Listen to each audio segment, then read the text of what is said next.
Gracias. Buenos días a todas y a todos. Me da mucho gusto que me acompañen, ¿sí?, en estos momentos que son muy importantes para el Poder Judicial del Estado de Michoacán. Todos sabemos cuál es la integración actual del Poder Judicial. Sabemos que contamos con un Supremo Tribunal de Justicia que se integra de 9 salas civiles, 9 salas penales, que a su vez contamos con jueces de primera instancia en las materias civil, familiar, laboral, penal, para adolescentes, así como jueces menores y jueces comunales. Y sin excluir la cuestión del consejo. Pero todo esto tiene su origen al año de 1824, dado que mediante decreto número 9 del 29 de mayo fue donde se implementó la figura del Superior Tribunal de Justicia del Estado, denominado Audiencia del Estado Libre y Soberano del Estado de Michoacán. Voy a recorrer un poquito porque me refleja el sol en el sentido y no alcanzo a ver. Sí, está bien. Sí, por favor. Este Superior Tribunal de Justicia, establecido mediante el decreto número 9 de referencia, se integró por 9 ministros y un fiscal. Estas audiencias conocían de los asuntos civiles y criminales en segunda y tercera instancia. Los integrantes de este tribunal iniciales fue Juan Nepomuceno Gómez Navarrete, José María Sánchez de Arriola, José María Ortiz Izquierdo, José Sotero Castañeda, José Gallegos y Juan Bautista Raz y Guzmán. Y como fiscal figuraba Ignacio Alvarado. Posteriormente, mediante decreto del 19 de agosto de 1984, se observó la formalidad para el establecimiento de este superior tribunal. Tribunal que inició funciones el 23 de agosto del mencionado año de 1824, teniendo el orgullo de que ese inicio de labores del Superior Tribunal de Justicia tuvo efecto en un inmueble que hasta la fecha seguimos poseyendo, como es el edificio que se encuentra en el centro de Morelia, en la esquina de Allende y Abasolo. Posteriormente, haciendo un poco de referencia a la historia jurídica del Estado de Michoacán, mediante la Constitución Estatal de 1825, se generó lo que se dio a llamar Supremo Tribunal de Justicia, integrado por 3 magistrados y un fiscal. De manera que a esta fecha tendríamos 2 tribunales, un superior tribunal y un supremo tribunal. Por lo que ve al Supremo Tribunal de Justicia fue hasta el año de 1827 cuando se nombraron a los primeros integrantes de este. Posteriormente, el 9 de diciembre de 1831, se estableció el cese de funciones del Superior Tribunal, pero no fue sino hasta el 2 de abril de 1834, con la creación de la primera ley orgánica del Poder Judicial, donde ya se dio de baja al Superior Tribunal, subsistiendo únicamente el Supremo Tribunal, que en ese tiempo se integraba por Antonio de Castro, Agustín María Gómez, Agustín María Gómez Esquiarte, Antonio Telésforo Méndez de Torres, Clemente Valdés, Manuel Alvírez y Tomás Mariano Bustamante. Figura este del Supremo Tribunal que sigue conservándose, ¿sí? Pero todo esto tiene su semilla que poco a poco, a través de las diversas reformas legislativas, ha venido germinando. Y esos eventos considero que no son para dejarse a un lado, sino que debemos de recordarlos, debemos de seguirnos guiando por esos principios, esos orígenes del Poder Judicial. Y precisamente, considerando que en este año 2024 conmemoramos la situación de la instalación del Superior Tribunal, primer órgano jurídico, ¿sí?, específicamente el 23 de agosto de 2024, el Consejo del Poder Judicial se dio la tarea de integrar un grupo de personas para que nos diéramos a la tarea de organizar una serie de eventos que reflejara la importancia del Poder Judicial en Michoacán. Y a raíz de ello se dio el micrositio que en un momento ustedes van a ver, donde está detallado los eventos que vamos a realizar durante el año 2024.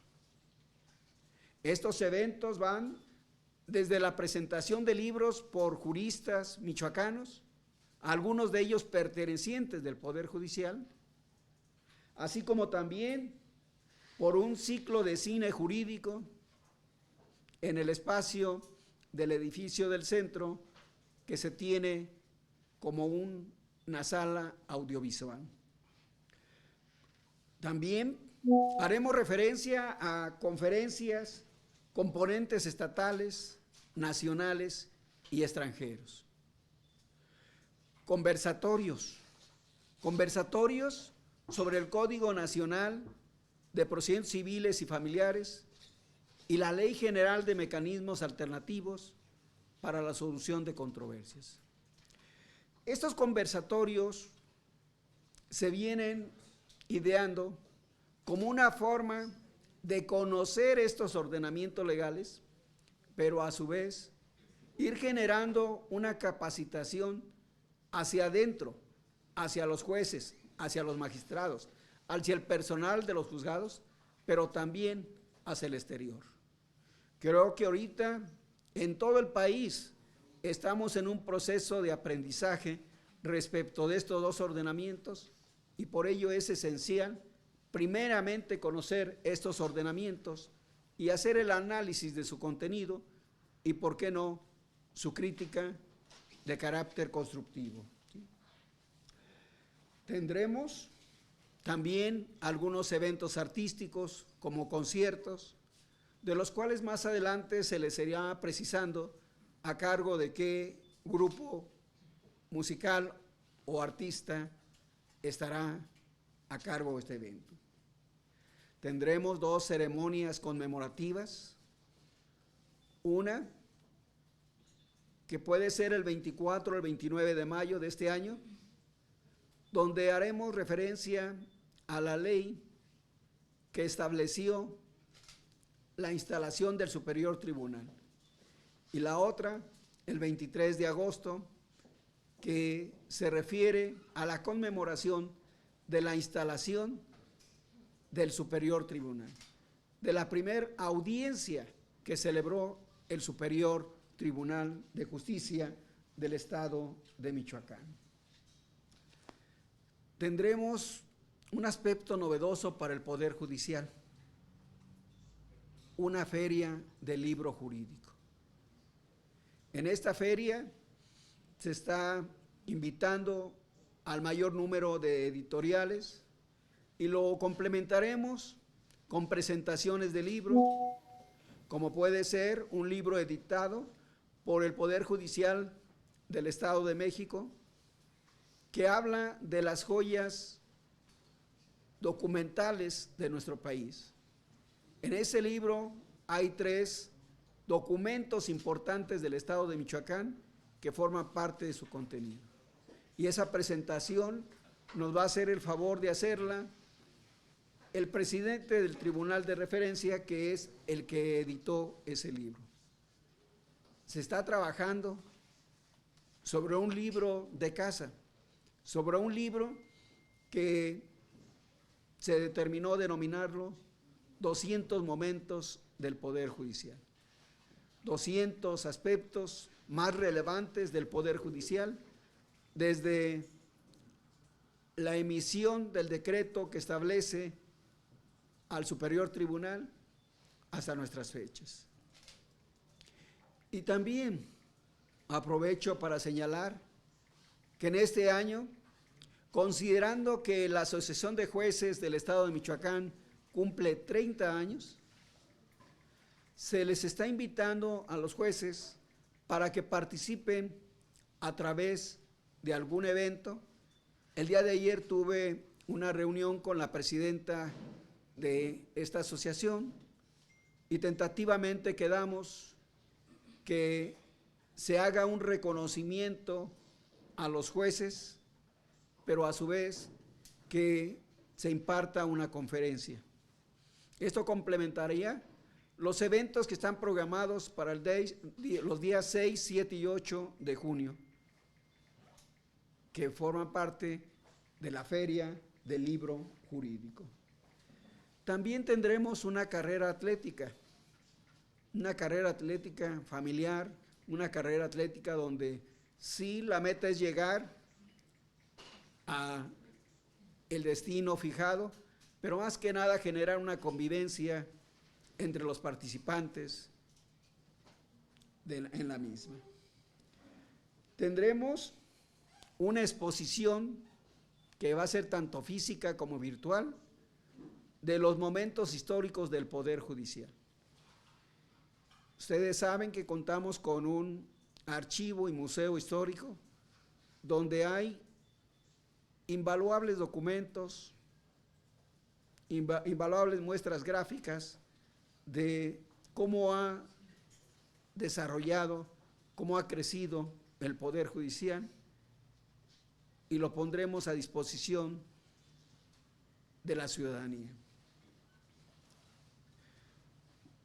Ya por último, el 13 de diciembre haremos la clausura de todos estos eventos que se desarrollarían con motivo de la conmemoración del bicentenario de la instalación del Superior Tribunal de Justicia del Estado. Si ustedes me lo permiten, quisiera presumirles, valga la palabra, quisiera presumirles el micrositio que elaboramos, donde va a hacerse el registro de lo que pretendemos hacer y lo que se realice. La carátula ya la vieron. Regresamos, por favor. Sí. Está un programa general, están las actividades académicas, las actividades culturales y otras que no pudieran encuadrar en algunos de estos conceptos. Enseguida ya hay algunos ejemplos de el material que iremos agregando, con el cual se irá nutriendo este micrositio. Esto, regresamos tantito. Esto es un libro con el cual también empezaremos en la etapa de presentación de libros aquí en el Poder Judicial. Seguimos. Y aquí viene detallado todo lo que les indiqué, ¿sí? Van a poder accesar a los eventos por día, mes o tipo de actividad. Conversatorios, conferencias, ¿sí? Presentación de libros, ¿sí? Iremos ahí mostrando cuál es el camino que iremos siguiendo e iremos agregando el contenido de cada uno de estos eventos. Esperando con todo esto que la ciudadanía vea lo que se está haciendo en el Poder Judicial, aparte de adentrarse en sus orígenes, que vea que el Poder Judicial es para la ciudadanía. ¿Sí? No sé si alguien quiera hacer alguna pregunta. Sí, magistrado, pues llega el Poder Judicial a sus 200 años en medio de un embate de grupos con señalamientos de corrupción, con señalamientos de cuotas, jueces, magistrados. ¿Cuál es la situación y cuáles son los retos a futuro? El Poder Judicial ha estado muy atento en todas esas manifestaciones que a veces se hacen de que hay corrupción, incluso que hay falta de capacitación en los servidores públicos, y estamos atentos para atenderlas, pero sucede una cosa muy curiosa, que hablamos a veces de corrupción, pero no destacamos el dato específico del cual se pudiera desprender. Ante esa circunstancia, entenderán que no podemos nosotros atacar un problema del cual no tenemos conocimiento.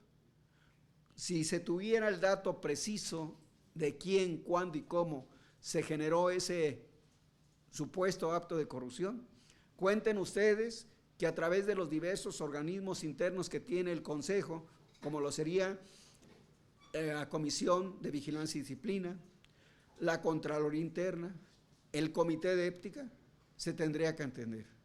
Eso sin eludir que instancias externas también pudieran participar. Yo insto a todas aquellas personas que dicen que hay corrupción en el Poder Judicial, que me ayuden a darme los casos específicos para el fin de atenderlos. Y cuenten que conocidos ya de manera específica estos datos, se tomará en consideración y de ser necesario se impondrá la sanción que corresponde. Porque el Poder Judicial, como lo comentaba hace rato, es para la ciudadanía y tiene que cumplir con su objetivo de administrar justicia de manera imparcial, de manera eficiente, de manera objetiva. Presidente, ¿ha sancionado a jueces por estar corruptos o alguna práctica de esta naturaleza? Durante mi administración no se ha sancionado a ningún juez, se ha sancionado a actuarios, a secretarios, ¿sí?, por irregularidades en sus actividades, ¿sí?, pero no a jueces en este caso. ¿Cuáles son las sanciones? ¿Y cuántos? A ver, ¿Cuántos y cuáles son cuáles han sido las sanciones? serían diversas las causas por las sanciones, pero derivan a veces de retrasos en la práctica de notificaciones, en errores en cuanto a la función que están desempeñando, y se han impuesto sanciones que van desde una amonestación privada, una pública e incluso suspensión temporal de su ejercicio. ¿Y cuántas han sido las sanciones, perdón? Han sido, no te puedo decir ahorita un número exacto, sino te destacaba más o menos de cuáles son las sanciones que se imponen. Pero haciendo una referencia de lo que recuerdo ahorita, pudiéramos decir que a la fecha se han impuesto en 7 procesos administrativos, se ha sancionado a 7 servidores públicos. ¿Y por actos de corrupción específicamente, magistrado, algún? por actos de corrupción no hemos sancionado, ¿sí? No hemos sancionado porque no hemos tenido el dato específico de que se incurrió o no en corrupción. ¿Casos en Morelia o en qué municipios? En Morelia ha habido algunos, pero también ha habido otros en Zamora, Uruapan, Apatzingán, ¿sí? Porque no es generalizado en todo el estado, sino que en algunos distritos es donde se ha tenido ese problema, que repito, no es corrupción, sino más que nada retraso en la realización de las resoluciones o optaciones judiciales. Regresando al tema del aniversario, ¿tendrá recuento de cuántas actividades en total van a ser, se van a estar realizando o cuántos días? Pues ya en la cuenta general magistrado. Empezamos con el día de hoy, con la presencia de ustedes, donde me permiten transmitirle qué es lo que vamos a hacer. Y se tiene calculado un promedio de 43 eventos. 43 eventos que, según se vayan presentando las cosas, porque debo de decirles que han manifestado mucho interés varios grupos de abogados, ¿sí? Los jueces mismos me han mostrado el interés de participar, aparte de la conferencia que les comentaba hace rato, en otros eventos. Entonces, lo más probable es que crezca ese número de 43. Presidente, yo preguntarle, en el ámbito de los juzgados laborales, abogados estaban denunciando que ya se está pues rebasando como la capacidad de los juzgados laborales y que se están cayendo como en las viejas prácticas. Yo creo que el pluralizar abogados no es lo correcto, porque ustedes bien saben quiénes lo han dicho, ¿sí? Y no voy yo a entrar a una cuestión de dimes y diretes, porque el presidente tiene como política no entrar a esa situación de dimes y diretes, sino simplemente cuando alguna imputación es válida, tomar el asunto y resolverlo, ver la forma de resolverlo. Por lo que vea la materia laboral, pues hay muchas situaciones que nos pueden auxiliar a reflexionar. Simplemente, ¿cómo concluimos el año judicial 2023? En el año judicial 2023 ingresaron 2.063 asuntos. Salieron 1.395 asuntos, que representa aproximadamente un 64% del ingreso.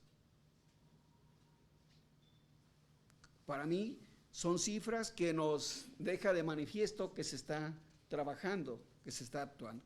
Y más aún, ¿sí? De esos 1.395 asuntos que ingresaron, ¿sí? 430 salieron por conciliación, lo que representa un 33% del egreso. En toda contienda judicial, específicamente en la materia laboral, que es a la que nos estamos refiriendo, hay dos partes con intereses opuestos, con intereses diferentes, y es difícil poder dejar satisfechos a través de una resolución judicial a ambas partes. Pero una cuestión que me da cierta satisfacción es de que en contra de esas resoluciones se admite el juicio de amparo, que es donde, como ustedes lo saben, un tribunal federal analiza la resolución del juez, insisto en este caso laboral, y nos determina si estamos bien o estamos mal, y en su caso, qué es lo que tenemos que hacer para poder corregir ese error en esa resolución. En 2023 se resolvieron 33 amparos, de los cuales solamente procedieron, se declararon justificados o fundados los agravios en 4 asuntos. Eso nos refleja de que sí, hubo resoluciones que a criterio de este Tribunal Federal no se pronunciaron ajustado estrictamente a derecho, pero que la mayoría de ellos sí. Muestra de ello que se negó el amparo, se declararon infundados los agravios formulados. Sí, magistrado, yo lo que veo en las actividades en general es que vienen de parte del interior del propio Poder Judicial. Aquellos que hemos estado cubriendo las audiencias en los últimos 10 años, hemos visto casos, por ejemplo, de tortura, en donde se han tenido que darle la razón a los torturados. Ha habido casos de autoincriminación, ha habido casos de violación de la presunción de inocencia, también ha habido casos de errores de los medios de comunicación que estigmatizaron a alguna víctima. Esto dentro del nuevo sistema de justicia penal, porque nos damos cuenta y porque ya se transparentó, habría la posibilidad de hacer una actividad, no sé, un recuento de aquellos periodistas que han estado en las audiencias, ya sea a través de un conversatorio, ya sea a través de un libro. Hace poco se presentó la narrativa de jueces sobre varios casos. Habría la posibilidad de hacer todo esto que ha transitado el Poder Judicial y que ha tenido casos en donde el Código de Procedimientos, el Código Nacional, pues ha insistido en que no se deben de violar, como la presunción de inocencia, como la tortura, como la autoincriminación, y se han dado casos en Michoacán muy dramáticos. ¿Podría hacerse todavía propuestas dentro de este programa? Quiero entender reformas al Código Nacional de Procedimientos. Sí, todo ordenamiento legal es susceptible de poderse modificar, de ser perfectible, en ese sentido. Regresando un poco a la materia laboral y a lo que comentaba de que se dice que los juzgados están siendo rebasados ya, que estamos llegando a una situación similar a lo que con anterioridad se tenía con las juntas, con el Tribunal de Conciliación y Arbitraje. ¿Sí?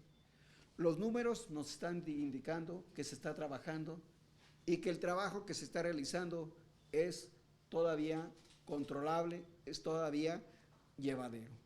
Pero no obstante eso, ¿sí?, quiero comentarles que en el primer pleno del Consejo del Poder Judicial de este año, se autorizó incrementar el personal de los juzgados laborales en Morelia, con un secretario de instrucción, un notificador y un escribiente. Pero eso no es suficiente para mí, porque yo tengo la idea de que para agotar la carga de trabajo que en cualquiera de las materias se tiene, la solución no es llenar el juzgado de personal, sino generar nuevos órganos jurisdiccionales. Esto es una situación de carácter provisional porque esperemos que dentro del primer trimestre de 2024 se generen en Morelia nuevos juzgados laborales. Estamos al pendiente de que no lleguemos a saturar de trabajo a estos juzgados y a cualquier otro, ¿sí?, porque es importante que ellos tengan el tiempo, la atención y el cuidado necesario para resolver adecuadamente estos asuntos. Preguntará alguno de ustedes, bueno, ¿y qué pasa con las otras materias? ¿Sí? También se está trabajando. No perdamos de vista que ahorita tenemos en puerta la implementación del Código Nacional de Procedimientos Civiles y Familiares, que va a cambiar totalmente la estructura de los órganos jurisdiccionales, que va a cambiar la forma de administrar justicia, que va a cambiar la forma de resolver. Y se está trabajando en ello, buscando el mejor mecanismo, las mejores prácticas para que los juzgados o jueces que empiecen a conocer de este nuevo ordenamiento legal estén suficientemente capacitados y tengan las herramientas tecnológicas y materiales adecuadas. Iremos avanzando poco a poco. Ya saben ustedes que hay un comité que se está encargando de revisar todo esto para hacer lo más adecuado posible la implementación de este ordenamiento legal, sin perder de vista que estamos al pendiente del Comité Federal que se creó también para ello, pero estatalmente integrado por jueces y magistrados. Hay un comité que está haciendo todo el estudio correspondiente para ver de qué manera damos el primer paso en la implementación del Código Nacional de Procedimientos Civiles y Familiares. Magistrado, el recorte que tuvieron en el presupuesto que originalmente solicitaron, ¿les permite crear nuevos juzgados laborales o de otras materias? Tendremos que manejar inteligentemente ese presupuesto, ¿sí? Vamos a ir jalando al personal de lugares donde no hay mucho requerimiento para poder integrarlo a través de los nuevos órganos jurisdiccionales. A modo de ejemplo, aquí en Morelia hay 5 juzgados menores, de los cuales consideramos que en atención a su carga de trabajo, mínimo uno de ellos ya no es indispensable. Entonces, ese personal tendremos que irlo adecuando para la generación de nuevos órganos jurisdiccionales.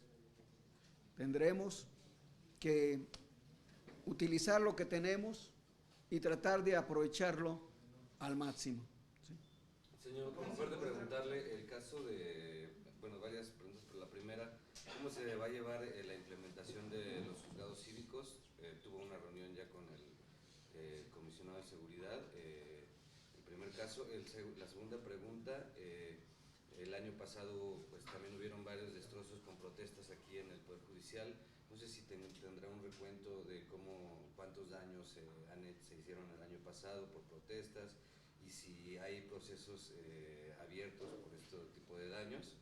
Y el tercero, si tuviera algún dato sobre el caso del líder del FNLS, Leobardo Reyes Mesa, quien asegura que pues, se les siguen habiendo juicios de manera política por este caso del robo de tantos millones. Dicen que en combo sale más barato, ¿verdad? Sí. Bien. ¿Por dónde empezaré para contestarte? Efectivamente, ayer tuve una reunión con Alejandro Cusi, que es el encargado de los juzgados cívicos, ¿sí? Y él recurre al Poder Judicial con la finalidad de que le orientemos a fin de que sus facilitadores, a fin de que sus jueces, sus policías sean certificados en lo que ve a mecanismos alternativos de solución de controversias. Quedamos en que vamos con base en la Ley General de Mecanismos Alternativos, precisamente buscar el mecanismo para poder apoyarlo en que el personal que labore en estos juzgados cívicos tenga la certificación respecto de estas herramientas que legalmente se contemplan para la administración de justicia. Ya como vayamos avanzando, yo creo que el Poder Judicial o él mismo les irá informando. Él tiene mucha inquietud, máxime ahora con la reforma que manifestó el gobernador días pasados, en donde propiamente ya los juzgados cívicos van a tener que existir en cada uno de los municipios. Y el Poder Judicial, como le comenté a Alejandro, está en la mayor disposición, siempre y cuando sea para beneficio de la sociedad, en apoyarle. Otro tema que a veces no quisiera uno recordar, ¿verdad? Porque es lamentable, porque todo daño que se causa no es al Poder Judicial, es a la ciudadanía, porque recordemos que todo lo que hacemos, todo lo que gastamos, viene de ustedes. Pero lamentablemente lo hemos sufrido. Y sí, si no me equivoco fue en octubre, ¿sí? Hubo ese evento, ese mal evento, donde hubo muchos destrozos, nos rompieron cristales, nos rompieron puertas, nos rompieron equipo, ¿sí? Penetraron, nos rompieron plumas para el estacionamiento, ¿sí? Pero tratamos de volverlo a la normalidad lo más pronto posible. Uno, por la imagen que representa, y dos, porque eso generaba también un aspecto que incomodaba a los trabajadores, les impedía que ejercieran su labor de manera adecuada. Se restablecieron todas estas áreas e incluso, como ustedes lo pueden ver más, se generó un nuevo rediseño de el frente de estos edificios ubicados en Calzada La Huerta. ¿Sí? La otra cuestión de la persona que me comentas, tengo entendido que es un asunto ya firme, donde ya hay una sentencia firme, que se recurrió en amparo y se confirmó. Y ahorita creo que lo que se quiere hacer es cumplimentar una orden de reaprehensión para el fin de que se cumpla con la sentencia. De nuevos juicios desconozco. Magistrado, hay una crítica constante desde el Ejecutivo hacia el Poder Judicial de puerta giratoria en el tema de la delincuencia.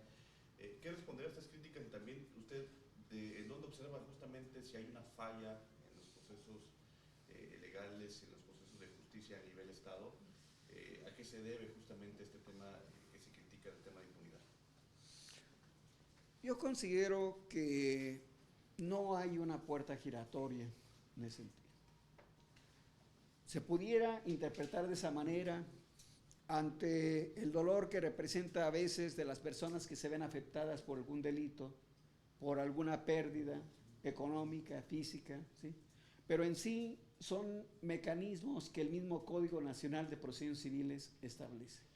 No perdamos de vista que ese ordenamiento federal tenía como finalidad precisamente no llenar las cárceles, sino que pudiera ser como un mecanismo de readaptación a las personas, de darle la oportunidad de que si cometes un delito, ¿sí? Y hay el convenio respecto a la reparación del daño, ¿sí?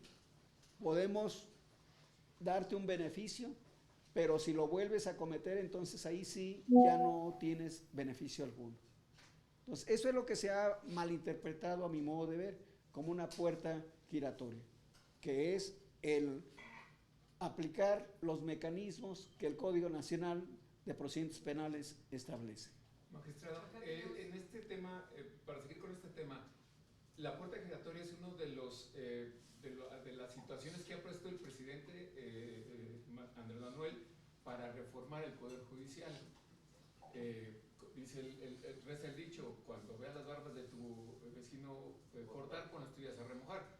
También aquí se podría dar una reforma para que los magistrados puedan ser electos, porque el presidente el 5 de febrero presenta su reforma para impulsar esta situación.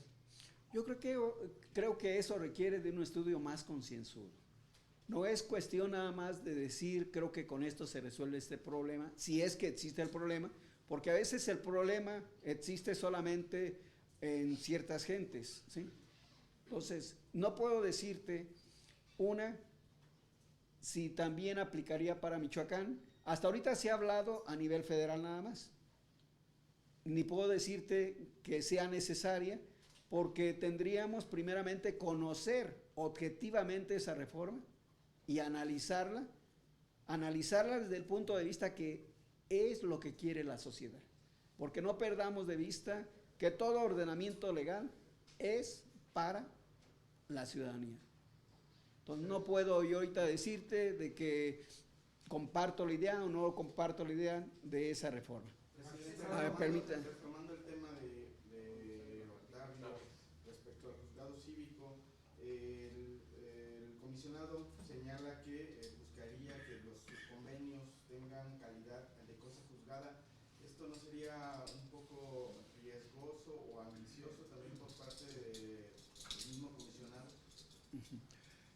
Ahí es una situación que él lo manejó considerando el contenido de la Ley General de Mecanismos Alternativos.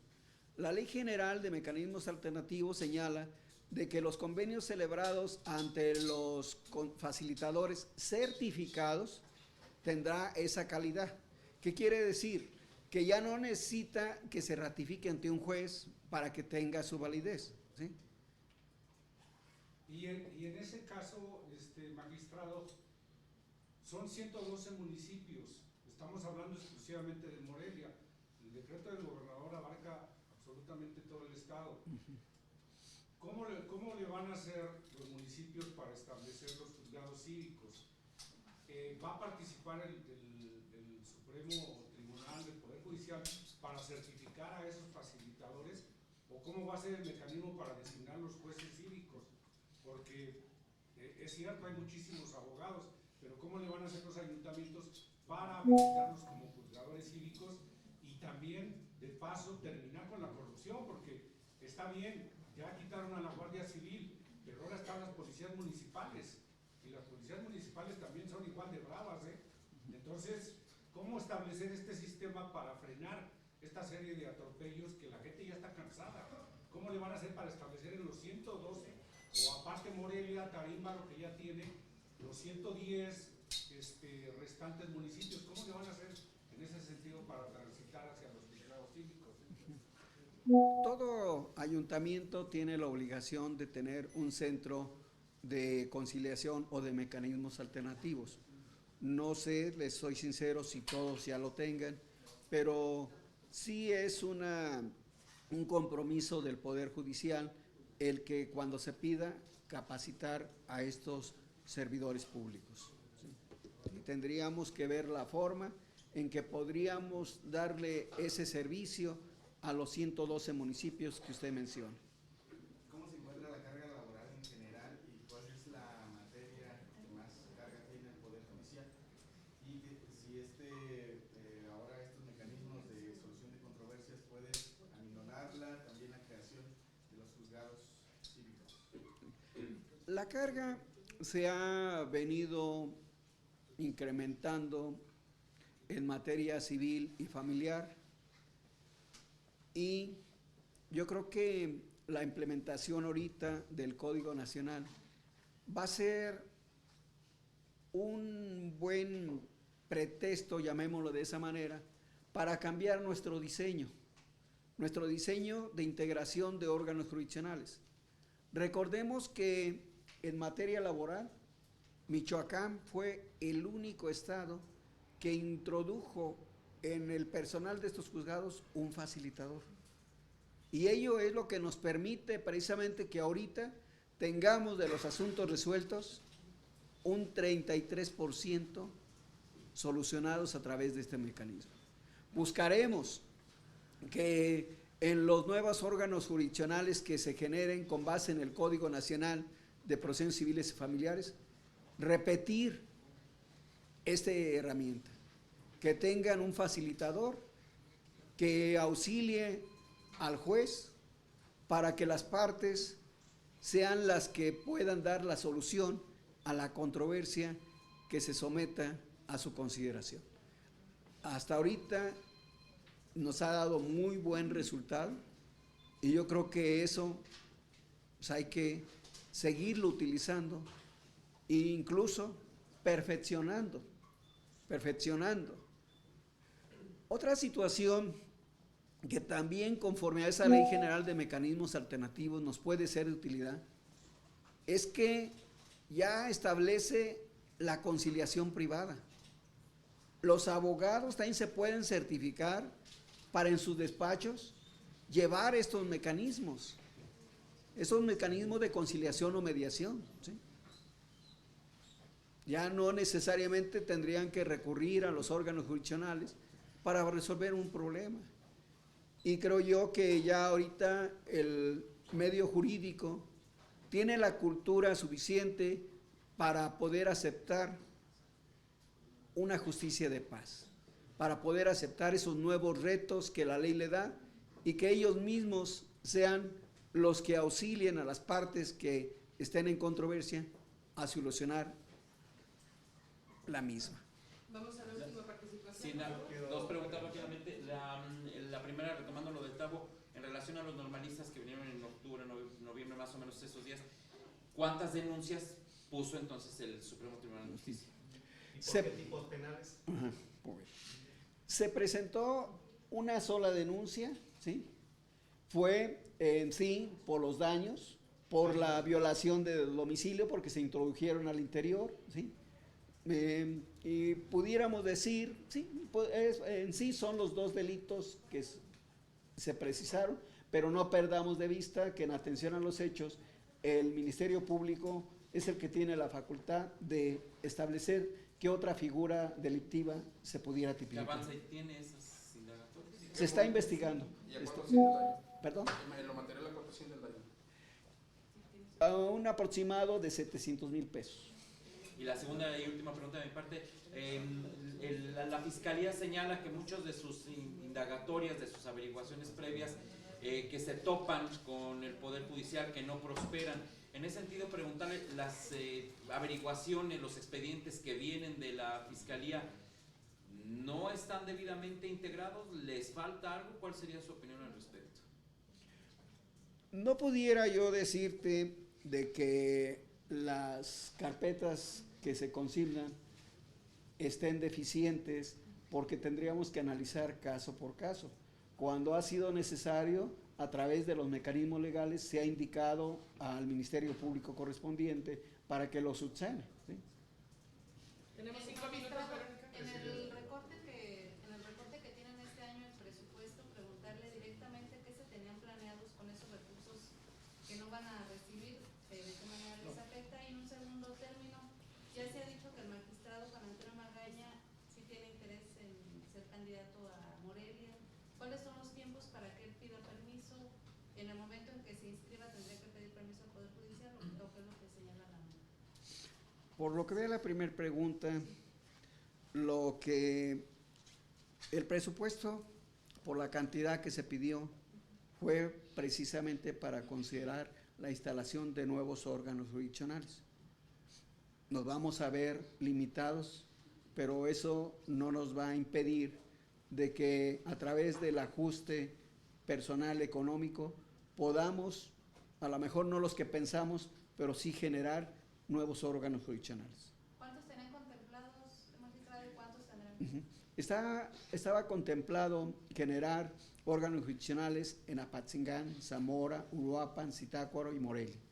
Y entonces serían, sí serían los mismos, pero van a ver cómo sacan el recurso. Esperemos que sean los mismos, a lo mejor no con el personal que se tenía pensado, ¿sí? Pero sí tendrían que iniciar porque son municipios, son distritos que la carga de trabajo sí requiere un nuevo órgano jurisdiccional, ¿sí? En torno a la segunda pregunta, pues yo creo que en principio desconozco yo los términos. En segunda, pues, sería cuestión de esperar si es que se da esa situación. El presidente de la República ha anunciado que el próximo 5 de febrero va a presentar una iniciativa de reforma integral al Poder Judicial. ¿Qué le puede recomendar la Judicatura michoacana considerando esta narrativa de impunidad, redes clientelares y tráfico de influencias? Yo te pediría que me permitas conocerla. Y hay una narrativa en medios, y hay una narrativa ante la opinión pública. Ante eso que se anticipa de manera precautoria, ¿qué pudiera usted comunicar? Comunicar a la ciudadanía. A la ciudadanía. ¿Sí? Que Y al equipo jurídico del señor presidente de la República. me quedo con lo primero. Lo que yo pudiera decir a la ciudadanía de que el Poder Judicial del Estado de Michoacán, no obstante que toda la narrativa que tú señalas está dirigida a la Suprema Corte, estará atenta a que se presente iniciativa, a recabarla, a analizarla, y ya en atención a ello estaríamos en condiciones de externar el punto de vista o el argumento correspondiente. Sí, se ha hablado de que los ministros magistrados deben de designarse a través de elección popular. Y se ha hablado de que cuando una resolución no es acorde al programa del actual gobierno es porque hay corrupción, hay complacencia, pero yo creo que debemos de ubicarnos en el entorno de cada uno de esos asuntos. No podemos generalizar, porque si no diríamos que tenemos una corte que no está dando resultados, pero más sin embargo, veríamos que aun cuando se han emitido resoluciones contrarias a los intereses de la Cuarta Transformación, también se han emitido, y es un número mucho mayor de resoluciones que han dejado satisfecha a la ciudadanía.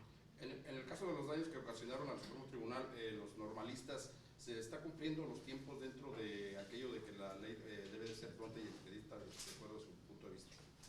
¿Te refieres a la denuncia que se presentamos? Sí, o? sí, no se está tardando mucho, va bien. Es un caso complejo, como tú lo sabrás, porque prácticamente era un grupo nutrido que venía encapuchado, que no teníamos los datos precisos, ¿sí? Y que fue un día que no había labores, ¿sí? Que fue, pudiéramos decir, que nadie esperaba. Entonces yo creo que sí es una labor delicada y ardua para la Fiscalía, y tendríamos que esperar que la Fiscalía haga su trabajo. Les agradezco mucho que nos acompañen, y les pido que sigan al Poder Judicial a través del micrositio, que sean los críticos de lo que estamos haciendo en ese sentido. Gracias. Gracias, compañeros.